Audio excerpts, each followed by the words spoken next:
And we're live. All right, what's going on, everybody? Welcome to Wolf. Happy Monday. I'm stoked to be joined here by Darkside. You guys know him well from X. He just informed me he just came from the spaces, and so coming straight over from X, probably talking Bitcoin. And I wanted to come on and do a podcast together, answer some questions that I think need to be talked about. Obviously, they're talked about on spaces, but on stream, I figured we could clip these, we can have them on the content, and we can have these content sort of circulating, especially as Bitcoin becomes more and more of a conversation, as investors come in. I want to make sure, Darkside is one of the best speakers I've ever heard for investing, especially Bitcoin. I want to make sure we get some of that stuff here. And so he's also a great person. And so I'm really excited to chat with you, Darkside. So thank you so much for coming on. Thanks for having me, Kate. Thanks for the kind words. Absolutely. So, okay, to start us off, most people are going to be pretty aware of who you are, or at the very least, they've seen you, yapping with people on spaces, going back and forth on Bitcoin stuff. If you could give me like the background info, just like a minute or two, just a little bit of background on who you are, where you came from, why so many people like me are always having you coming back on our spaces. What is it about your career and your experiences that people want to hear more of? So I'm not sure why, but I did a 25-year sentence on Wall Street. I started in the late 80s, not to date myself, on the floor of the Philadelphia Options Exchange. I'm an options trader by nature, so I think I have a different perspective when it comes to risk. Moved out to San Francisco, traded out on the Peak Coast, eventually landed in Chicago, trading on the floor of the CBOE. I left the floor to start Dash Financial. So Dash was a options execution house. I developed algorithms. I'm a technologist at heart. And we built options algorithms to make trading the option space better for the customer, to return agency to Wall Street. And many of you know that when I started in the business, there were 4 options exchanges. When we started to build Dash, there were 14. And you have to ask yourself, well, why are there 14 options exchanges? And the answer is because the brokers created a obfuscation mechanism to capture fees, right? Where was it cheapest to trade? According to the SEC, the best price rule says if an option trades on one exchange at $1 and it trades at another exchange at $1, well, then that's the same, that they're the same. But the reality is one exchange pays a credit for trading on that exchange. The other one charges you a debit, and that difference is significant when done at scale.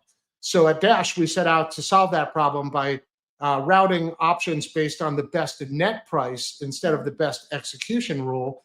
And of course, that gained tremendous traction. I think Dash today is one of the largest options execution house on Wall Street. I was proud to be the founding CEO and build that. We were a self-clearing broker-dealer. So I dealt with being the CEO of a self-clearing broker-dealer, member of the OCC, member of the DTCC. I learned a lot about how the grease in the engine turns, right? So I think I have a really deep understanding, not just of surface TradFi issues, but actually the plumbing of the system. In 2013, I read the white paper on a flight to Spain. I think you've heard this story, I know. So I'm on a flight to Spain to meet with our clients at Banco Santander. We were going to a Real Madrid-Barcelona football game. Crazy. And I read this white paper. I read it about 8 times, landed on the ground in Spain, downloaded an app called Local Bitcoins, met a random Spaniard behind the hotel in Madrid, took out 500 euro from the ATM. That's all they'd let me take out. And I became a Bitcoiner within 8 hours of reading the white paper. And sort of the story kind of flows from there. But I got real into distributed ledger technologies, started a cybersecurity firm by the name of Alter Software Solutions, founding CEO there. And I think we secured about 17 patents, foundational in storing data into Merkle trees, distributed ledgers. I don't call them blockchains because they're not. Did a lot of work in the space. Retired in 2019. Been on the road in an RV with my wife. I know you, Kate, you've met Mrs. Lightside. And Lightside, I love that. Yeah, she is at Lightside 2030 _. Give her a follow. What? Wait, I didn't know that. Okay, we gotta run this page up. That's funny. Okay, let's go. For sure. So we spent the next 5 years really securing my populist roots. Right. I wanted to really get out of the coastal elites, out of the Wall Street world, and just meet Americans. And it was a tremendously eye-opening experience. When I was 16 years old, Kate, I rode a bicycle from Seattle to New York. I don't know if you know this story. What? Yeah, when I was 16, I rode a bicycle from Wow. Seattle to New York, and I wanted to recreate that trip. I had such amazing memories. It was the summer of 1984. Now I really have dated myself, but it was the Summer Olympics in LA, and it was an incredible time in America. And I remembered all of these vibrant little towns all over the United States. From Seattle to New York. So I told my wife, I said, let's take the RV and let's recreate the trip. And this is 2019 that we started, and it was just a heart-crushing experience. All of these small towns that I loved were now nothing more than a Dollar General and maybe a Family Dollar and a lot of methamphetamine. And nobody came outside. Back when I was on my bike trip, everybody was coming out. They had single A baseball teams, all kinds of, it was just fun. And all of these little towns that I remembered so fondly had been destroyed by what I know to be a broken money system, right? The Federal Reserve, inflation, just the absolute destruction of middle America. And that really propelled me down my Bitcoin path. I'd already been on the path, but man, I now looked at Bitcoin as something that could save the country or save the world, as opposed to a number go up, way of getting rich. So yeah, it was tremendously inspirational to understand what Bitcoin is and what it offers us in comparison to the current system, a fiat system, based on inflation, money printing, and whoever's closest to the printer gets the wealthiest. Wow. Okay, that was okay. A couple things, two things. One, I put the stream link in the private chat on the right side. Second thing was something you said there, especially. I think you actually had told me that actually a while ago. That I think about it, but because I had told you about the story where I jumped in the car and I had driven across the country the other direction. But one thing I noticed, and it was no doubt from our spaces, and I don't agree with the term doomer, which I think we'll bring up at some point here, just because I think it needs to be addressed. I think there might be a word, but I don't think that's accurate at all. And Thomas puts it well. He's like, wait, hold on, talking about our problems is doomer. So, anyways, we'll get to that in a second. But I had been, I've lived online for the last couple of years. I've done 99% of my time has been probably online because I've been building in the space and all that. So I'm not like going out to the mall on Saturday. I'm not going through stores. And so anyways, I like recently I did. And like I had a whole day where I was just out and I was just going on these stores. I just remember being like, half of the stores were empty. The other half were like the paint is flying, and like everything just looked like broke. And I remember, and I don't know if it's because Andrew Tate's been on my timeline or something. He's yelling at everyone saying, you need to make more money, stop being a brokey. Maybe it's that. But I looked around and I just saw so many people, and they're just like, I saw someone in the checkouts and they put back like a pack of candy because they couldn't afford like the $3. And I was just kind of like, we found so weird in this online world where there's just money just pops up out of nowhere. A company, raises $14 million. So it blew my mind, and it really started to open up the idea that you brought up recently, which is, hey, there's a lot of paper Bitcoin and a lot of derivatives trading out.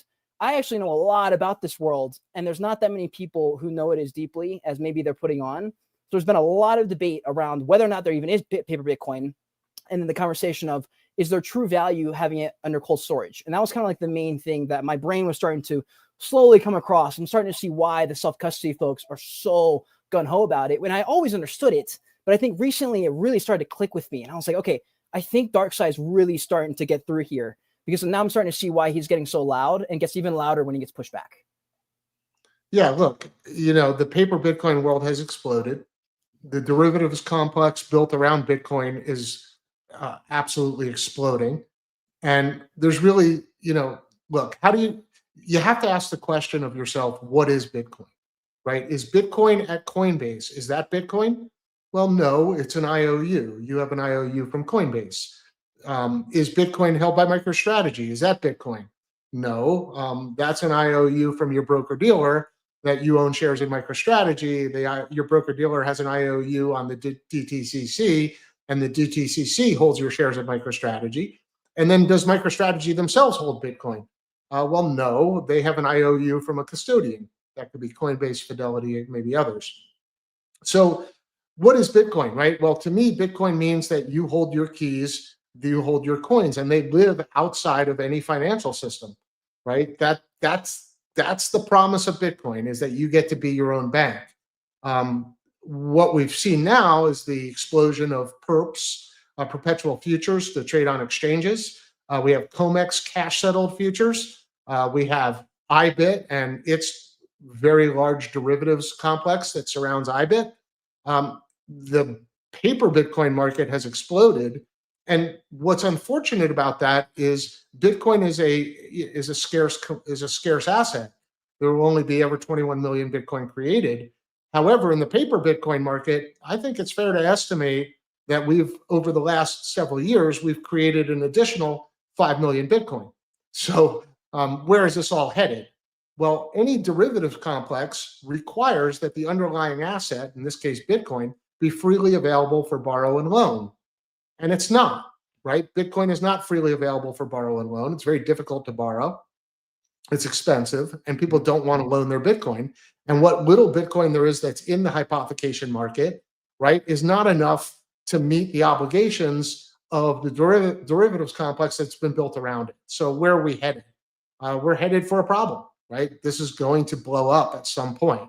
What will happen? The Bitcoin perpetual futures will dislocate from the spot price of Bitcoin, right? I've asked this question many times. What happens when treasury companies claim to own 22 million Bitcoin, right? Well, we know they can't own 22 million Bitcoin, right? What happens when you add up all of the Bitcoin claimed by Oh man, wait, I didn't even think about that. ETFs, treasury companies, potentially governments, right? We are going to get to a point where there's more than 22 million Bitcoin claimed, and that will be the end of the paper Bitcoin market. Okay, wow. I had not, for some reason, that last 30-second bit, I had not caught ever. I had not heard you mention that part of it. So, oh wow. Okay, now that's like extra making sense. I knew why you were already on it, but okay, yeah. What does happen? Okay, that because one of my questions is this, and I think it might be a good sort of bridge as well. So, I had very recently watched a bunch. I don't know why YouTube recommended it, but I'm watching all these videos. Like, hey, what did the '08 feel like? What were the news channels like? And I started watching all of them. And I was just like mind blown. I'm hearing a lot of the same conversations. Oh, no, we're global markets now. Because of this. 3 days later, the whole market's done. So in the scenario that you just laid out, if we do end up in a scenario where there's more Bitcoin out there and we're like, okay, something's wrong, what happens in that scenario? What does it feel like? And also, is there any distinctions? Do you draw that moment to an '08 draw, or is there something else that would kind of cause that type of cascade? Yeah, that's a great question, Cade. So look, I don't have a crystal ball, but I can tell you, having lived through '08, '09, been trading during that time period, not just '08, '09, we can go back to long-term capital management in the 90s, the Tide bot explosion, the Russian default, the internet bubble of 2000, '08, '09, like these financial crises, it's like the old story about the 1 in 100-year flood that happens every 8 years. Yeah. Look, there's one thing you can absolutely guarantee yourself: there will be a next financial crisis. Now, I think the important question to ask yourself is what would have happened in '08, '09 had Bitcoin existed? I think about this an awful lot. I remember being on the floor. Floor traders were going to the bank, taking hundreds of thousands of dollars in cash out of the bank and putting it in their mom's freezer. But ask yourself, why were they doing that? Well, they were doing that because when Bear Stearns failed and then eventually Lehman failed, right? Well, what was the guarantee that your bank wasn't going to fail? And if your bank failed, what were you going to get back? And if all the banks failed, well, certainly you weren't going to get back anything. So in a financial crisis, especially now that we have sort of a centralized financial system, in as much as the big banks have really taken over, there really aren't as many community banks or small banks as there were even back then. What would happen if, let's say, a Societe Generale or a UBS or a Sumitomo Bank, right? Whether it's Japan or Europe, if they fail because of the quadrillion dollars and that's right, quadrillion. I don't even know what a quadrillion is, but I'll use the number because that's been estimated as to how large the derivatives complex is. Yes. Well, if they're to fail, then how does Goldman Sachs survive? How does Citigroup survive? How do all of the banks, because the Western financial system, step back.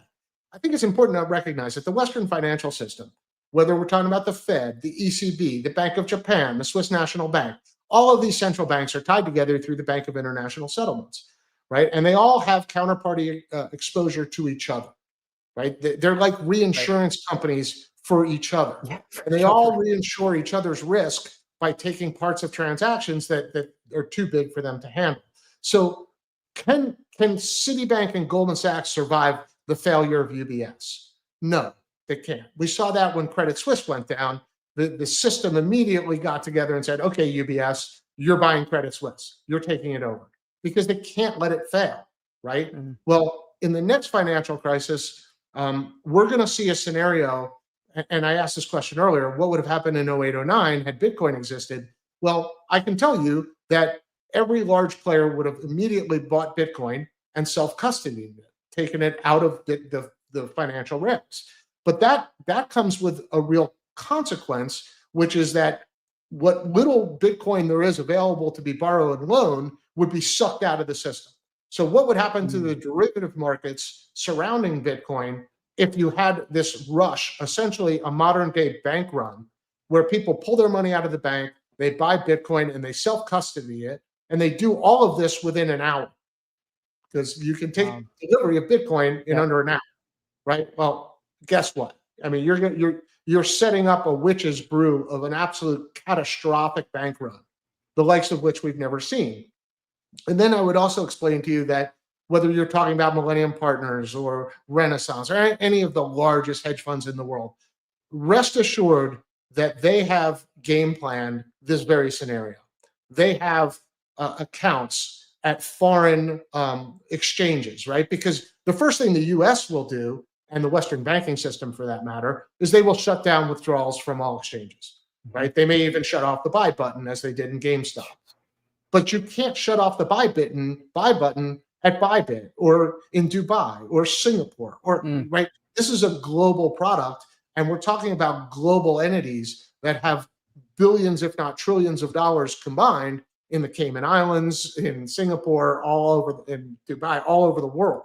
So we have kind of put together a scenario by which you have modern day bank runs that are triggered by the existence of Bitcoin. And had Bitcoin existed in 08, 09, you can bet this would have been the off ramp from the financial system. Well, what did it? I feel like it would be the worst feeling of all time to feel like, I mean, you're talking about these guys walking over and pulling out their net worth in cash and sticking it in the freezer. Yeah. Where were you? What were you thinking? And during, I mean, where were you? Were you also? Were you like stuffing cash in the freezer? Like, where were you at with all this? Well, I'll tell you what. It's kind of interesting. I was a gold and silver bug long before there was Bitcoin. Oh, okay, So okay, right. Coming out of long-term capital management, I said to my wife, I said, you know what? I don't want to ever own a stock. I'm a trader. If stocks go up, I'm going to make plenty of money. And I really believe in gold and silver, right? And I started buying gold and silver and just stacking it. And you know, that was my exit plan, was always that I never trusted the financial system. And this was when I was a young trader, right? Long before ever getting involved in sort of the plumbing of the markets. I was just naturally, I lacked trust in the institutions. That's probably a common theme amongst Bitcoiners. But yeah, so I had stacked gold and silver. I was prepared for any eventuality. Personally, I wasn't freaking out. Yeah, today's a different story, right? It's a different world today than even in 08, 09. And remember, that was less than 15 years ago. So yeah. And that was one of the points I had brought up in a space like a week ago. It was something you had said, and I double tagged on it because I was like, wait a minute. Did anyone hear that? You were like, hey, I don't know why you guys think this is like so far in the future. 08 was like what do you mean? Like 2008. It was right there. Like, what are you talking about? No, in my head, it was just mind blowing. So I was like, wait, how long have the markets even been? How long have we even had cash? And that's where you really start to go down the rabbit hole. You know, for me, like a year ago, when I was like, wait, okay, so where did our money come from? Did the government make it? Who is Jekyll Island? Like all these questions around these things. And so one of the things that you've talked about a lot is the Fed. I would say you don't even talk about it much on the spaces because most of the time you're like, honestly, not even worth talking about. Powell says something, you're like, it is what it is. You know, the system's still, I have the same thoughts, but for people who are new and they hear everyone talking about the Fed, they hear the CIA, all these 3-letter words and stuff. How would you describe the Fed, and why is this such a hot topic of debate in our spaces and our conversations, you think, especially in Bitcoin? Well, let's go back to my bicycle trip, right? 1984, we had less than $1 trillion of debt in the United States. We had just come off the gold standard in 1971. kind of an interesting parallel, about the same amount of time between '08 and today. Fast forward, right, by '08, '09, that's numbers up to, I think, a 7, 8 trillion. Today, 37 trillion. So that's just pure money creation. The Fed is neither federal nor is it a reserve. It's a private bank. It's held by its shareholders. It pays a 6% dividend to its shareholders. So they have a lot of incentive to print money and to create a Ponzi scheme. And what we are seeing today is the result of a debt-based fiat Ponzi scheme that, in my personal opinion, is getting closer to the end. And when Ponzi schemes break, as we saw with Bernie Madoff, and let's remember, Bernie Madoff was, I think, the chairman of NASDAQ. He certainly was the creator of payment for order flow. Most people don't know that. Payment for order flow, one of the most pernicious attacks on our financial system and investing system. That's where your broker sells you out when you first place an order, right? He sells your order to a market maker, Citadel, Susquehanna, Jane Street type people. They're glad to pay for your order flow because they're going to go ahead and steal from you on your way in and on your way out of the markets. Ponzi schemes have been around a long time, and the Federal Reserve has really mastered the art of it. But in the end, it's a Ponzi scheme and it will break. So yeah, neither federal nor a reserve. The Fed was founded in 1913. I encourage everyone to read the Creature from Jekyll Island. It lays out how the bankers sent down representatives. They were so afraid of being discovered for what they were up to that they didn't even attend themselves. They sent down representatives. They did it in the dark of night. They hid out on Jekyll Island, and they concocted a methodology to fund war, forever wars. And of course, 1913, the founding of the Fed. 1914, guess what? World War I, right? So yeah, no coincidence. The Federal Reserve is an instrument of state control. It's an instrument of forever wars. And go figure, we've been in forever wars now, and funding them through the Federal Reserve and through the printing of our money, which is another way of saying we're debasing your money, right? And every time money is printed, your money becomes less valuable. Now, we've been able to export a lot of that inflation overseas, but certainly we've taken a lot of inflation here in the United States. Just to put things in perspective, in 1913 terms, I think gold was, I don't know, $15, $20 an ounce. Today, we're at $3,650 an ounce, somewhere in those likings. Yeah, so that's about 99.5% of your money's been debased since the founding of the Fed. And yeah, at the pace we're going right now, let's just call money creation somewhere in the 7% range. Every 10 years, you lose 50% of your purchasing power. Now, I'll argue it's a lot worse than that, but either way, it's bad. Yeah. Man, that's some intense stuff right there. And also, I just saw a few people repost the stream down here in the chat. I guess it tells us if they reposted. So really appreciate everyone who is reposting the stream. If you're on X, please do repost if you haven't already. And if you're on X or if you're on YouTube, leave a like and subscribe. And I believe I tagged Darkside and Darkside's media channel as well. So you're going to want to make sure you're following both if you like Bitcoin content. I guess this is slightly zoomed out. For kind of like realistic advice for the non-made it folks. You know, they're like, okay, I got an opportunity here. Money's flowing. I'm paying attention to stuff. Should I be borrowing assets? What, like the previous world, so many people made it by harnessing the system and the various processes that they created for people to make crazy amounts of money and stuff. For people in 2025, is your general advice just like, hey, maybe it's better to get a normal job, just saving Bitcoin, and it really doesn't need to get more complicated than that? Or do you have other things that come to mind? Yeah, it's a great question, because in 2025, the system's completely broken, right? If you're a Gen Zer, young millennial, you're kind of screwed, right? The ability to afford a home, the ability to even save money, it's really hard. I mean, when your rent expense is as high as it is, food expense is as high as it is, how do you get ahead?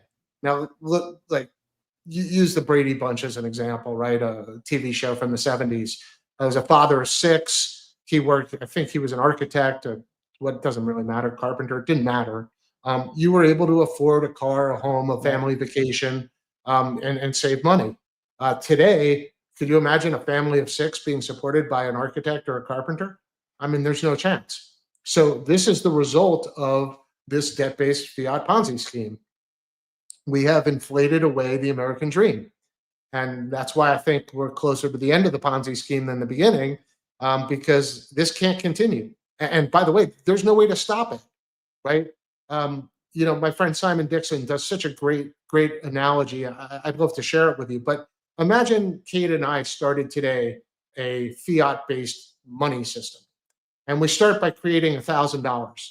But of course, our fiat-based money system is based on me creating a loan. So I loan Kate $1,000, and we agree to a 10% interest rate over 1 year. That means a year from now, he needs to pay me $1,100. But the issue is that we only have $1,000 in our monetary system. So he can't possibly pay me back $1,100 because the extra 100 doesn't exist. So the only way that money can exist is if I go out and create another loan.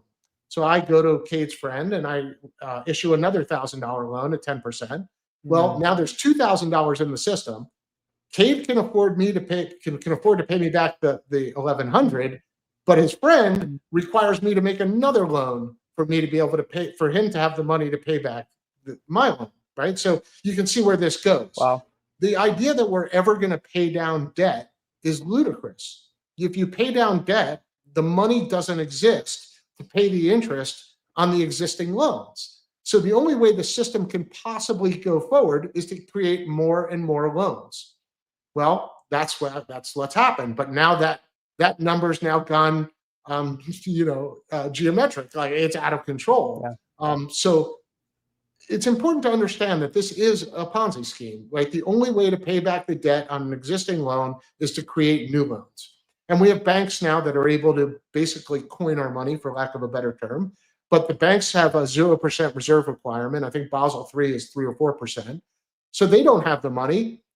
When you walk into the bank and you get a mortgage, they print that money out of thin air, right? It's just pure money creation, and it's money creation to buy assets.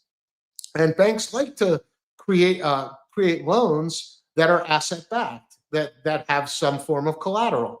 So even the bank money creation that we see is going towards non-productive means. If you go to the bank and say, I want to start a business, I want to hire 5 people, we're going to start a pizza shop in our local town, they're not going to write you a loan, even though that's the type of loan that would actually benefit society because it would be productive, it would create jobs. No, instead, the 2 types of credit creation banks enjoy, asset-backed loans, that just causes the price of assets to go up, and then consumer loans, and that causes the price of goods to go up. So we have every facet of our economy. The way the system was built is now at its breaking point because people can't afford things, right? And when you can't afford things, what's the point of working? So we're reaching a really, really tough spot. Now, like from my and going back to 2019, when I had my realization that Bitcoin fixes this, it's because guess what? Bitcoin fixes this. If you go to a deflationary currency like Bitcoin, then the value of the money increases every year. Not the value of the goods or the price of the goods increasing, but the value of the money increases. Someone said this was a bad thing though for a money. They were like, this isn't like good because if it's always more, then you'll never spend it. And I was like, I guess, but wouldn't they just create a way for you to spend it? Like, aren't there apps right now that you can do this with Bitcoin? Like, I know people right now who don't have fiat. Well, it's such a misleading point of view. Look, if you believe that in order for society to flourish, you need credit creation, okay, you have that opinion. I don't, right? First of all, in a Bitcoin world, loans would be made out of love, right? Grandfathers would loan their grandson money or granddaughter money to go out and start a business, not for interest, right? Just to get their Bitcoin back out of love, right? We don't need a usury-based system to create growth, right? What I would argue with you, yes, we've had tremendous technological innovation that's come from printing massive amounts of money. But ask yourself, is that technological innovation really been good for society? I'm up here in northern Montana. We have a pretty nice sized Amish community up here. They care less about your technology innovations, and they live such happy lives, right? They're really, I mean, when you interact in the Amish community, you realize just how happy a people they are. The kids are happy. Um, they're much healthier because they're not eating the I believe processed. that. They eat only organic wheats. They make their bread. They make their food themselves. They grow their own food. They don't spray it with pesticides and cancer-causing agents. So, look, as much as I understand the argument for unlimited credit creation, I don't think it makes for a healthier society. Do you think it's possible? Because that's the other objection I've heard is they're like, Dark, that's great. There's no way it's going to happen. I think you probably know a few people that come to mind with that type of, attitude toward it. But what are your thoughts with that? Yeah, look, I can understand the normalcy bias that we've lived in this credit creation society basically 50 years, right? Since 1971, when we came off the gold standard, and even before that, right? We were cheating and coming off the gold standard. But um, look, things are going to change. I think Gen Z today, I think they appreciate the fact that inflation kills things, right? It's killed their dream. And I think that people long for a healthier lifestyle, for a land of abundance over a land of infinite scrolling on your phone. So interestingly enough, I moved up here to northern Montana to kind of get away from all of the insanity. And this is a land of tremendous abundance. We have more food than we could ever use. We have more cows than people. People are much happier here, right? It's a much simpler life than living in the city. And I'll be heading back to Vegas soon, where I try to spend my winters. But it's a different life up here. There's a much higher value on spirituality. I just think you can't compare kind of urban modern lifestyle to what goes on when you get out of the inner city and go to a more rural area and people treat each other better. Everyone's happier. I don't know how else to put it to you, but look, I understand why the modern lawyer class and political class can't even envision what I'm explaining. But the people, right? If you get to the people, right, they want a simpler life. They want a better life, right? They want to be able to raise children, and they can't because it's too expensive. Bitcoin fixes this. I mean, that's basically the reason I dumped such an irrational amount of my net worth into Bitcoin over the last year. It's just increased over and over every few months. It's just, I basically just been like, okay, I just need more every month. And so it doesn't matter if I can just be confident that I'll get paid every week.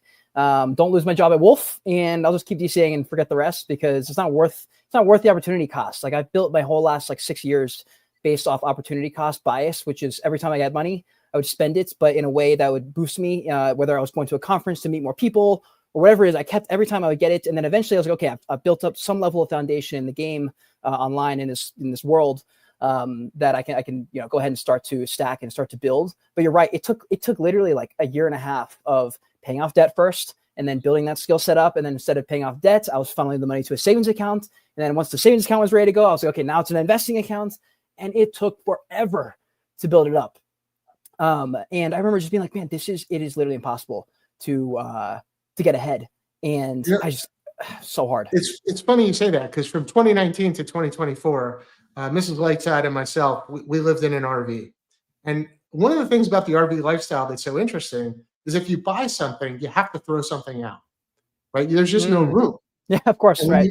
When you live that lifestyle and you're able to sort of simplify needs, right? There's a big difference between needs and wants. I think that's one of the mal-incentives of fiat money printing is needs. Wants feel like needs, right? But yeah, if you're able to simplify your life, you realize you really don't need much, right? You need food, you need a couple pair of clothes, you need 2 pair of shoes, and then life becomes rather simple, right? And you don't find yourself in the made out of plastic, made in China trap, right? And you just don't need all the crap that you think you need. So look, I think we'd be a much happier society if we appealed to our needs, we let go of our wants, and we treat each other with love and respect. Yeah, you know what? When you had first introduced the concept, you said, Bitcoin-backed loans will be backed by love. I could immediately feel from people watching. They're like, "What is that even? How's it even? What? Like, what? That can't be possible." But it does make sense. Like when you explain it, you're like, "No. These aren't bank loans. Like it's not some dude in a suit that you don't know that's preying on you and saying, 'Oh, of course, yeah, come on over.'" It's not like that at all. And I was like, "That does make sense." And I love that. And also, one thing I've learned through the last year through Bitcoin, a little bit, making a little bit more money, but also just it was the conversation around stores of wealth, where you put your money so it doesn't get wrecked over time. And I was looking at, picking up my first, not like a super expensive watch or anything, but I was like, I wanted to get some kind of watch that looked nice. And once I got it, I was like, oh wow, this is like a portion of my net worth visible on my wrist. And I was like, oh, that's interesting. But it got me thinking. I was like, wait, this is like collateral. I could, if I needed to get to the other side of the world and some dude, I didn't have money or I had nothing on me. I could just give him this watch, be like, this is worth some money. It'll probably cover whatever this costs. Like, I need your help right now. And I was like, that's a very practical use case of money. But I was only able to think about it like that. Like once I was able to get out of this, just like constant turmoil of just trying to get ahead. And that's kind of why the crux of why I asked, like, what is your message for people to get ahead here in this kind of market? I think there are opportunities everywhere. I think even in some ways people are too pessimistic, because I feel like so many opportunities are available. It's kind of ridiculous that I think part of it might just be pure discipline in getting your name out there and shooting some DMs out and stuff like that. I'm not sure if you've seen opportunities in the Bitcoin space, but like I know from DMs, because, with Wolf Bitcoin, we do so many spaces, people are looking for opportunities in the market. And I've always just been like, yeah, like for me, it's always been media. And so you make media in a world where there's a lot of attention. And for me, that ended up being this space. But do you have any advice for people? You came from trading, but you're also an entrepreneur, CEO, and founder. So there's like a whole other aspect that people may not know as much about because you speak so much about Bitcoin. That's a great question. Look, I think there's never been more opportunity for young people than there is today. But that being said, I'll also say it's never been harder for young people than it's been today. So, look, not everybody has the same talents, right? Not everybody enjoys founding a company or trying to build things. There are people with tremendous talents in art, in music. The bottom line is that until we fix the money, the only talent that will be recognized is the ability to hustle, right? The ability to go faster and make money, and that's a shame, right? If we can just go back into history, the Dark Ages, which were a terrible time, let's talk about uh, 800 to 1200. They ended by Florence and the Medici family creating the florin, which was a gold coin, a standard weight and measure that was used throughout Europe.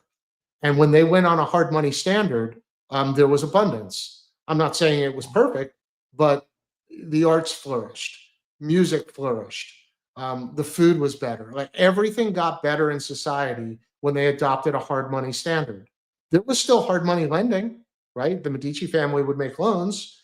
They owned the Bank of Medici in Florence, but just the concept of using hard money solved so many of the ills that had plagued their society for hundreds of years.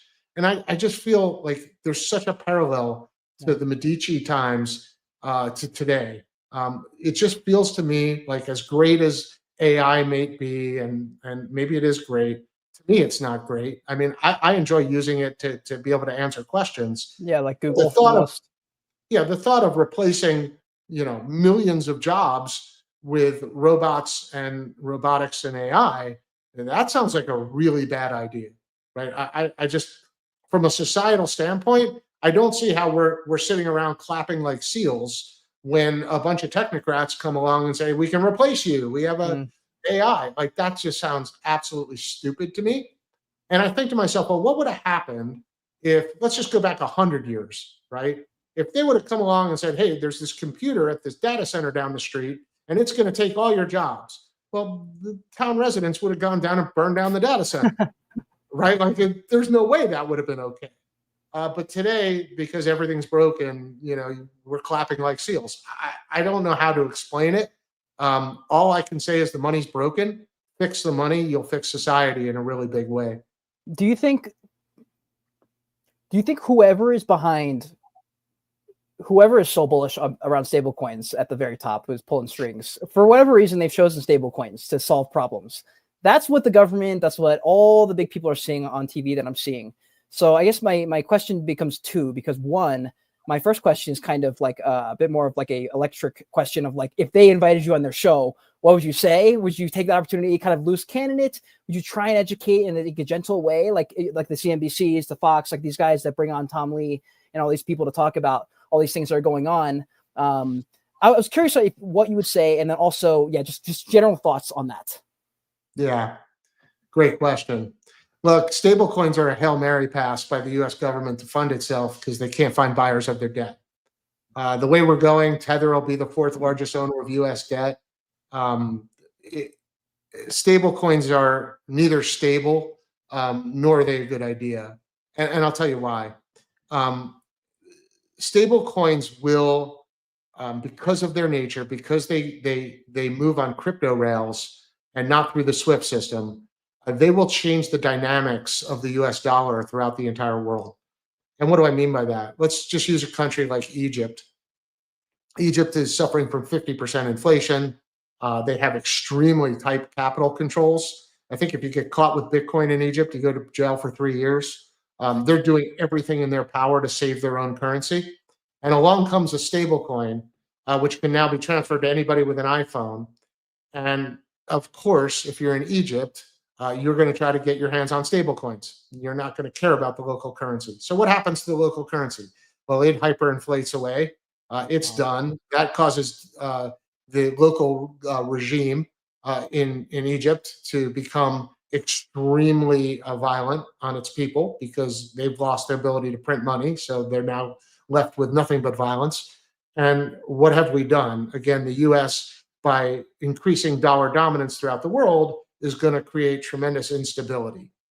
So is that a good thing? Well, it's a good thing, I guess, if you're the Federal Reserve and the banksters, because you're able to fund your debt.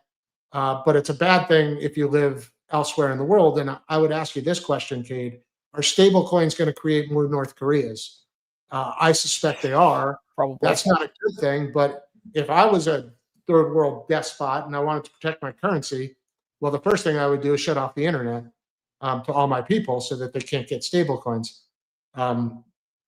I mean, again, Wow. you know, the U.S. has a long history of kind of messing around in the world, and then, you know, we figure out what to do next. I have a feeling stable coins are going to create a lot of instability. And I also find it really funny that they call them stable coins, right? Like, it always seems to me, we had the Inflation Reduction Act caused a ton of inflation. Stable coins, right, going to cause instability. The Genius Act, anything but smart. Everything's always backwards, right? Just reverse it. So when they tell you they're a stable coin, realize they're creating instability. Yeah, so I had seen Simon Dixon, and the reason I brought it up was because Simon Dixon had posted like a long thread, and he was like, he basically referred to a post back in like February or something. And it was a post saying, hey, Europe is cooked, the stablecoins are coming, and they will all turn into, you know, the central bank digital currency. We're all done for. Saving Bitcoin. That was kind of the gist of the thread. But in that thread, he was pretty confident that stablecoins, no matter what we do or say, are going to be that rail that they end up using. And so his take was more so like, yeah, you're not going to be doing anything about it. I'm just laying out what's going to happen. The only thing you can really do is custody your Bitcoin, and you'll probably be better off than the next guy. But there's nothing else we can really do because they're going to make it happen. Yeah, look, he's 100% right. I'm a huge Simon Dixon fan. The good news about stablecoins is that it gets you one click away from Bitcoin, right? Like, if there's any one positive, as you know, you can go from stablecoin to Bitcoin with a tap of the mouse or a click of the finger. But they're going to create instability. And, you know, Europe, since we brought it up, Europe's a hot mess, right? They have all kinds of problems, not just financial. They have societal problems with mass immigration, all the different things. And I think the next financial crisis will come out of Europe, potentially Japan, but more likely out of Europe. And that will spread to our shores in hours. Hours. Wait, yes. is that how it works? What I don't even know. So look, as I mentioned earlier, UBS can't fail without Goldman Sachs failing, right? And that's why a major European financial crisis spreads here in minutes, right? Because once their banks are in trouble, there's only one person that can bail out the European Union, and that's the Federal Reserve. And just imagine what would go on here in the United States if we found out we were bailing out Europe at a very time that they're Oh cracking my down. gosh. That's just not going to fly. Wow. Americans aren't going to put up with that. So there's not the political will in the United States to bail out a European bank, nor less to bail out all of Europe and all of Japan, right? All of these malaligned incentives that have developed over the course of years are going to come home to roost. And the United States is not going to be in a position with our current financial situation and our debt to take on, 50 trillion more dollars in debt to bail out Europe. It's not going to happen. Yeah. Man. Okay. So this gets me thinking. So I had to put up a. Wait, Kate, now you know why I'm Dark Side of the Moon, right? No, yeah. And by the way, is there like merch? Like I said, now you're wearing you've got the media account. Now you've got the hat. Like, is this merch that people can buy? This is the Pink Floyd hat, Dark Side of the Moon. Yep, for all you youngins out there, go out and buy this album. I listened to it because I saw the album pop up on a TikTok video after you had made this. I went and it popped up on TikTok, and I was like, oh, and I was like, oh, wow. Okay, now I get it. Yeah, so I was a huge Pink Floyd fan growing up, and for any of you who don't know, Roger Waters and David Gilmour, amazing individuals. Roger Waters, extremely, I don't even know. I mean, some would call him a wild liberal. Others would call him, center of the road. He's been against violence forever.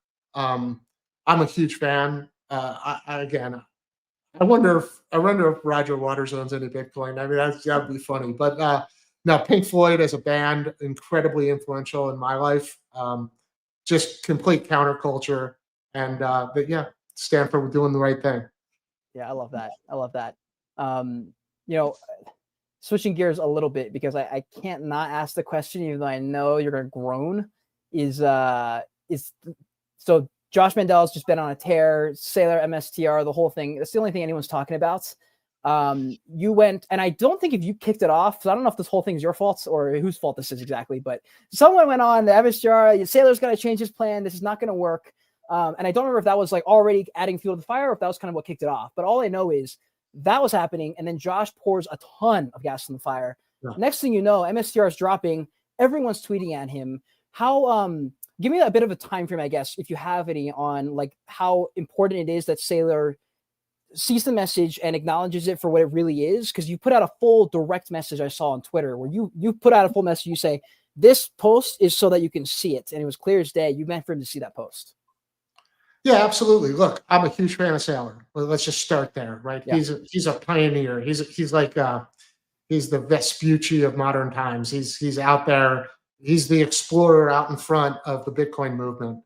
That being said, from a purely Wall Street perspective, I understood Saylor and strategy as being this amazing company that had created a flywheel, a speculative attack on the US dollar. And he did so by issuing convertible debt, which and in many cases was a zero coupon, meaning no obligation to pay any interest. And he went ahead and took that money and bought Bitcoin, and everybody benefited because the debt was convertible at much higher prices. So from a shareholder's perspective, you were being diluted, but you were being diluted at a much higher price, and you were buying Bitcoin today. And that went on for a period of years and years. And then all of a sudden, in the early part of this year, he switched gears and went to these perpetual preferreds, essentially a direct speculative attack on the U.S. bond market, on the money market funds with STRC, the high yield market with STRD. Okay, so now we get into a position where we're going to directly attack Wall Street at its absolute core, which is the bond market. Well, the empire strikes back, as we know. I think Wall Street was great with Saylor when he was doing his convertible bond thing and growing his company, but start attacking their core products, and now it's a different story. So where are we at? Well, now he has about $600 million in obligations, dividends, and interest payments, and the company really doesn't make any money.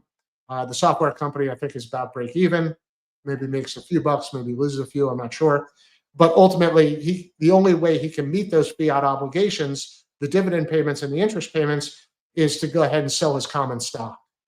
So is that a flywheel, right? I would say no. It's a negative feedback loop if you're a common shareholder. But if you're a common shareholder, you're not benefiting from the purchase of the Bitcoin if he's continually bashing the common stock to make the obligations and then continually bashing the common stock to buy more Bitcoin. Now, all that being said, this is a very short-term discussion we're having because over the long term, Bitcoin's going to go up and strategy stock's going to go up with it because they own so much Bitcoin. So where do I stand on this? Look, I would like to see him sell a very small amount of Bitcoin to pay the fiat obligations and not continually sell the common stock. However, Saylor, being the largest shareholder, the largest common shareholder, feels otherwise. He feels, I don't care if my common stock goes down in the short term because I'm a long-term holder and I'm going to benefit from anything that's accretive, right? And right now, with the common stock trading above book value or above MNAV, above a 1 MNAV, it's accretive. The problem is that in the short term, the common shareholders are getting beat, right? They'll be better off holding IBIT than they are holding MSTR if MSTR is going to go down to a 1 MNAV. So and is he selling the next thing to that same crowd of people as well? If he's like, hey, I'm selling the common stock on you, and I'm going to ask you to buy my next, whatever instrument for debt. Is that what's happening as well? Well, the debt instruments are benefiting from this, right? They don't care if he sells the common stock. They just want to get their dividends, right? So the debt instruments could care less. They just want to make sure that the amount of Bitcoin that backs up their debt exists. That's all. I mean, from a debt buyer, you only care about the assets that underlie your debt. You never care about the common shareholder. So that thus is the problem, right? I think the flywheel's broken. I think the way you fix the flywheel is you sell a little bit of Bitcoin and you pay off the dividends. And that way, as long as the CAGR of Bitcoin is greater than the interest rate you're paying or dividends that you're paying via an implied interest rate, then you win, right? And that's a natural flywheel. Right now, we're stuck in a negative feedback loop. How long that lasts, I'm not sure, but I don't see any way out of it given the current strategy. Yeah, because the only way would be if Bitcoin's sent tomorrow, it goes to 200K. Does this kind of go out the window? Because it's like, well, I guess we're going to outrun everything no matter what. Well, does it go out the window? No, but its number go up. But I'm not sure the number goes up at the same pace as Bitcoin. So, right, in order for the strategy to really make sense, it has to outperform Bitcoin. And it's hard to outperform Bitcoin when you're constantly selling your common stock. That's a good point. Sorry about that. Wow. Jeez. Yeah, that's that goes into my next question, which is really just on 21 from Jack Mallers and Tether. You referenced Tether a minute ago or a few minutes ago. Definitely going to be one of the bigger players, partnering with Jack Mallers, one of the top OGs. Either this is the biggest co-op of all time, and Jack doesn't know it. And I've heard people say that before, that Saylor and Jack may not know it, but maybe they're being played. And maybe that's why, who knows? I have no idea. That's pure speculation. But thoughts on this? And also, is there any scenario where it makes sense to bother playing in these games versus just buying Bitcoin? I mean, is there any scenario where you're like, it can make sense, let's hop in MSTY. There's obviously so many of those that popped up. Well, I feel like I maybe know your answer, but I still want to ask. So, okay, it's a great question. I don't think the upside in the expansion of multiple is great enough to get me to buy a stock as opposed to owning Bitcoin in self-custody. And I'll tell you why. In a financial crisis, as we talked about earlier, what's going to happen? These companies are essentially fiat investments on fiat rails. So when you sell your MicroStrategy, what do you get back? You don't get Bitcoin. You get dollars. So in a crisis, and let's say they need to devalue the US dollar, okay? At the very moment when you want to have Bitcoin, the government is going to buy these companies, right? They're just going to buy them, and you're going to get back fiat dollars when you need them least, right? And you're not going to be able to buy Bitcoin, right? In a crisis, they're going to shut off the buy button. So you're going to get back dollars and you're going to want Bitcoin, but you're not going to be able to get it. That's how this will play out. I mean, it's unfortunate, but we have a long history to look at to understand that when governments are in trouble, they act to save themselves, right? And they will say it's in the common good to do so, and it probably will be in the common good to do so. So only people that hold Bitcoin in self custody will be the winners. Everybody that holds fiat investments will get back fiat when they want it the least. That's a powerful statement. They get back fiat when they need it the least. Yeah, I mean, that's basically getting screwed in a nutshell right there. I mean, wow. Okay, so it's getting me thinking with self custody. Who are like the top? Someone had referenced Terrence. I've been on a call with like Cosmo and a couple of those guys for self custody. But for people who are watching, if they're like, okay, you know what, I need a custody at least 5%, 10%, hopefully, as much, hopefully as high as 100. But as much as they're self custodying, do you have any tips for people to go to, or places, resources, things like that? Sure, you can reach out to Terrence, but I would recommend everybody start at BTC Sessions, at BTC Sessions. Okay. His account is, he has a YouTube channel too, where he walks through. I mean, there's got to be, I don't know, 1,000 hours. I don't know. He's got more content on there on self custody, different wallets, different hardware wallets, different concepts, different ideas. No two people have the same exact idea. If you're talking about larger amounts of money, I would recommend a service like Unchained. They're not a custodial, so it's non-custodial, but they do assist you in setting up multi-sig wallets, and they provide a level of security because they hold one key. It's a 2 of 3 keys. There's no single solution that's right for everybody. For me, I care a lot about chain of custody and the ability, in the uneventful case of me dying, and at some point I will die, that Bitcoin flows down to my family. So I've set up, a methodology that works inside of a trust. But everybody needs to really do what's best for them. I would start at BTC Sessions. There are people like Terrence out there that do an amazing job. They'll talk to you. They'll help you. They do it out of the goodness of their heart. So huge fan. That's awesome. That is awesome. You had mentioned your family there. For someone who had spent their whole life killing it, making money on Wall Street, you share a different perspective than I've seen. You probably know exactly what I'm talking about. Most people are not like this. They're not talking about love. They're not talking about Bitcoin. They're definitely not talking about getting off the debt system. That's definitely not what they're talking about 99% of the time. And so I'm curious on what kind of lessons you took from that, and also were passing down to your friends and family, your children, and things like that you found to be the biggest things that you've learned throughout your life, and things you've carried along the way. Yeah, it's a great question. You might have picked up earlier when I said I did a 25-year sentence on Wall Street, because it was a sentence. The money was great, but I gave up a lot, right? I gave up seeing my kids growing up in many respects. I traveled back and forth between Chicago and New York. I commuted.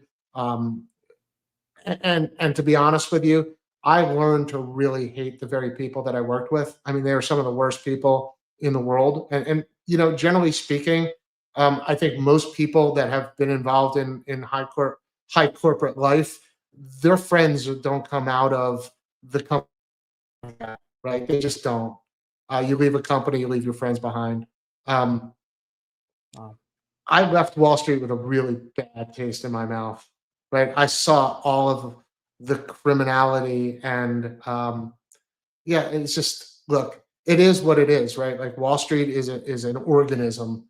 It's a very unhealthy place. People will screw anybody to get anything. That's the perspective they bring, right? Like, it's all about the money. Everything's about the money. And I just, look, when I was really young, I left college after about a week or two, and I went on tour. Yeah, I went on tour with the Grateful Dead. Just a deadhead. Right. And I really fell into that peace love culture, right? Of sort of a hippie culture. And the people I met on Dead Tour are still friends today, right? But the people I met on Wall Street, I could care less about. And that's just a fact, right? So look, it's all about, at the end of the game, when you get to be my age, you look back on it and you're like, okay, what were the experiences that meant so much to me? Where did I really learn about, life, and about spirituality, about, all of the positives that have, played such an important role in my life. And it's not from Wall Street, right? Mm, It wasn't from corporate activity or greed. It was from giving back. And that's why I do what I do now, right? It's all for me, it's 100% about giving back to the community. And they hate it, by the way. I mean, the wars that I've had. And indeed. I've only been doing this for 10 months now, right? Like I just started, and the amount of fire that I take from sort of the what I'll call the ivory tower community, the people that only care about number go up, the very people that live in Chicago, and they're telling us how great everything is as their city, as 30 people get shot on an average weekend. Um, Jeez. like I can't live in that world. Like I just can't do it. I care too much about people, right? Like I want to give back, not just here to the Bitcoin community, but inside my community, right? I want to support local charities. I want to get to know people. It's just who I am. I've always been a populist. I've always cared about people. Um, I don't know how to explain it, but yeah, I never, coming out of Wall Street, I knew what I wanted to do, which was I wanted to get involved in helping people and being a better person, being a better father, right? Those are the things that mattered to me. That is so beautiful. I love, and I appreciate you sharing that. And it's a perfect segue for this before we wrap to plug.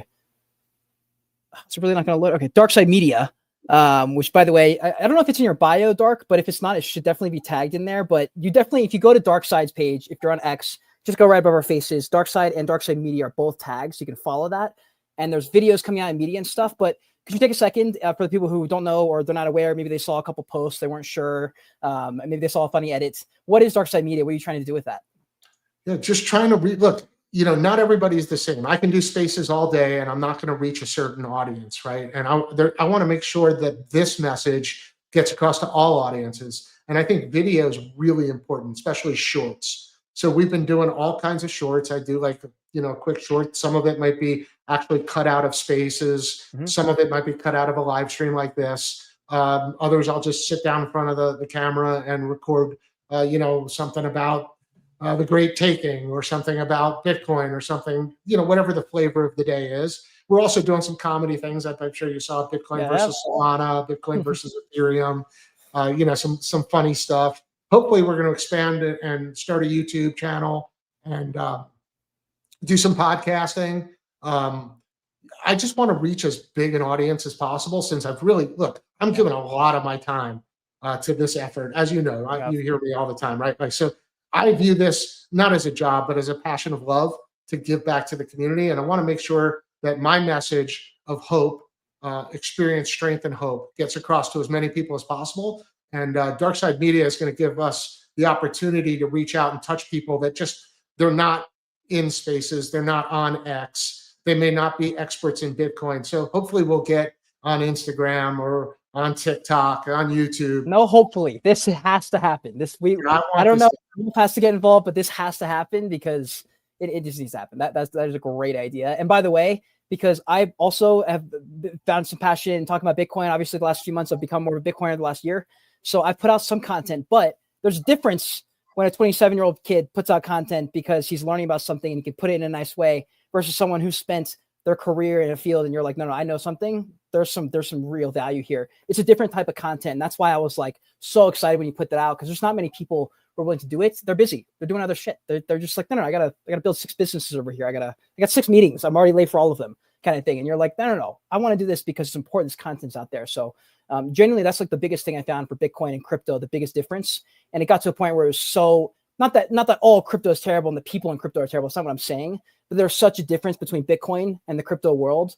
It became unignorable, and that's when we had to separate the brands. And one thing I've noticed with Bitcoin is that people are willing to help. They want to help you. Some guy came in and was like, "Hey, I'm in the Bitcoin mining world." He came into our space. I don't really want to shill. I just want to give like 2 sentences of what I do, just so you guys know who I am. Like 5 minutes later, like 4 of the people on our panel connected, and then he like came to our space the next week, and now he's a regular. And that's why I just really, really fell in love with Bitcoin because of that communal aspect.